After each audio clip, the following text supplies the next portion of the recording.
Welcome back to the Boostly podcast, the podcast that gives hosts the tools, the tactics, the training, and most importantly, the confidence so you can go out there and get yourselves direct bookings. We have a mini series here on the Boostly podcast where we get to interview hosts, people who are doing interesting things, successful things from all over the world.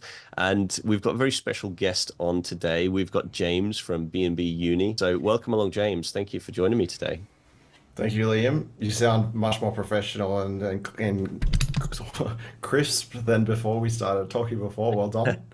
No worries. This Like a radio host now. radio, exactly. It's do you know, I've learned this from somebody closer to your part of the world, which is Julie George. She is amazing when she Oh switches yeah, yeah, I the, remember the, her. the We follow mic. her. Yeah, she's around in a lot of the she does a lot of the speaking gigs around the US and all over the world now. But James, anyway, introduce yourself. Tell me a bit about your business, like the elevator pitch of your business. I've got about 23 properties between Sydney, Australia, and Stockholm, Sweden. Most of my money comes from rental arbitrage, like renting with permission from the owner to sublet on Airbnb and other platforms, and as well as my own Bootsley website. Um, and then the around a quarter comes from management deals, like managing places on behalf of owners and taking a percentage. And I live between Sydney for 4 to 6 months a year and Europe for about the same time for the last 2 years since the pandemic, and plan to keep doing that until that's not possible. Can you let the listeners know a bit more about those 23 units? Who are the people you tend to host? Why do they come and stay with you? So it's a lot of people answer that question and that they have like a concise answer of like a couple of different types, but it's just completely random, Mhm. from all different countries and all different purposes, whether it be vacation or business trips and so on. Um, so yeah, it's pretty random actually. Got it, got it. When it comes down to those different models, what is it that appeals to you about those different models? Why did you not stick with one and go for the rest? Yeah, talk to us about that. Okay, so I started I started out in Sweden like in 2016. I moved there for a girl, and I could either get a I could either study or get a job, like a low paying job, or start a business. I noticed the gap between the long term prices and the Airbnb prices were like 3 to 4x. So Mhm. I actually rented a two-bed place without permission to rent out the other room. I told them that I was going to have business associates staying or whatever. So I was staying there and renting out the other room. They called me. They said, "Hey, what are you doing?" Then we negotiated to just put the whole place back on Airbnb. It used to be on Airbnb like before, and she was sick of the stress. So that was my first one. And then after that, I started doing management deals, and also kind of it was really real arbitrage. It was kind of like guarantee deals where the host is trying to rent it out for 500 euros per week. I'll say I'll get you 550 or 600, and I'll keep the rest, or otherwise we can do a percent split.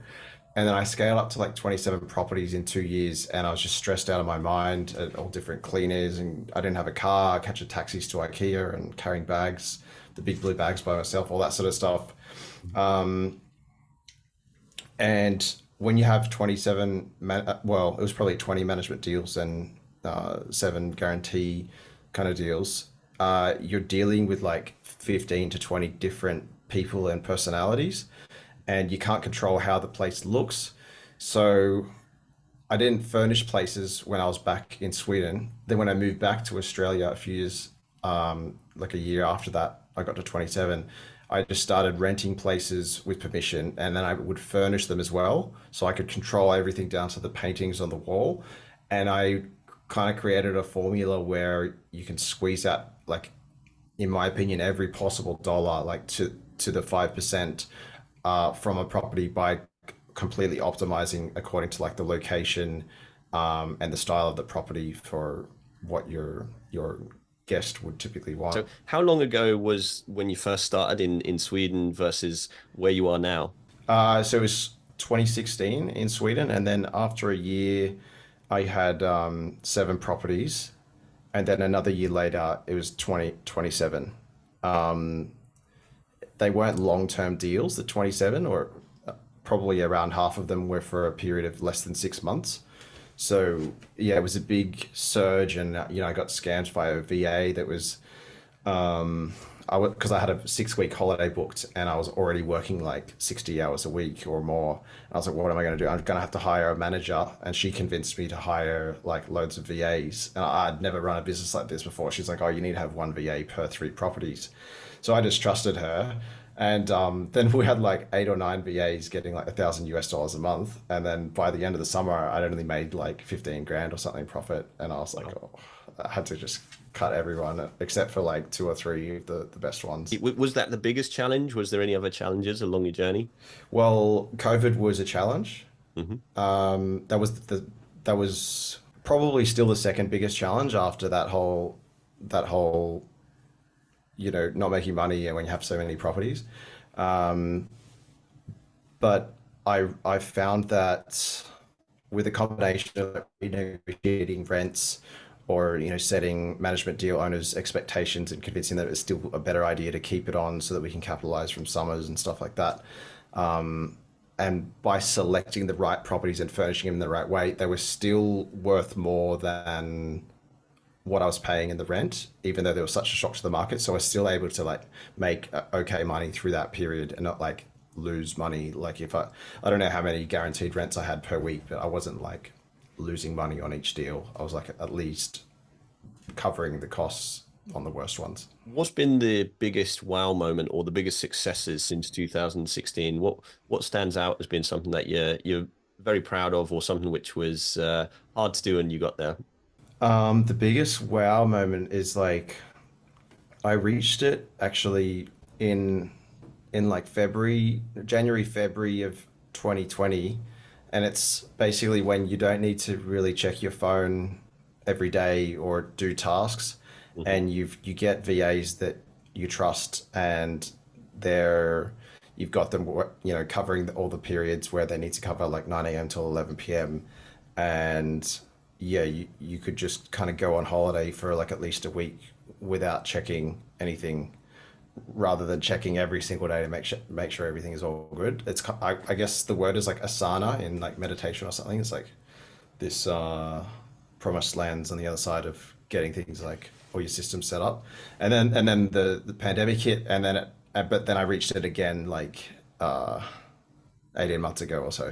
How do you find that team of people so you can get to that Asana moment? Every time I've had a problem VA, and then now I've had these lessons, I've learned that it was ultimately my fault, and just one little thing that ticks me off at the start or in the interview or in the first 2 months, that ended up proving to be like going 10 times that problem. That red flag that was turned into like 10 red flags later. So you always need to trust your gut and just be really picky, and just cut people loose either in the interview. Don't just think, oh yeah, they seem okay. They can't just seem okay. They need to seem perfect. So you need to check their previous bosses. If they say some excuse, then don't talk to them anymore. You need to post the ad on Upwork with like, please start your application with the word banana with a capital B and the rest lowercase, so I know you have attention to detail. And you put that in the middle of a block of text. I'm not really sure how to counter the AI thing, but usually you can see if someone's using GPT in their application, and then ask questions as well to filter their application. Like, okay, what is the best channel manager that you've had experience with? Why did you like that? So then you can just easily sort through all the people that are just taking a gamble and seeing if you're going to hire them, basically. Having a blast, gonna get it on the Bruce Lee podcast. Bruce Lee like Bruce Lee, cause it's so hard and the T is loose leaf. Making up those rhymes, don't write it, just do it loosely.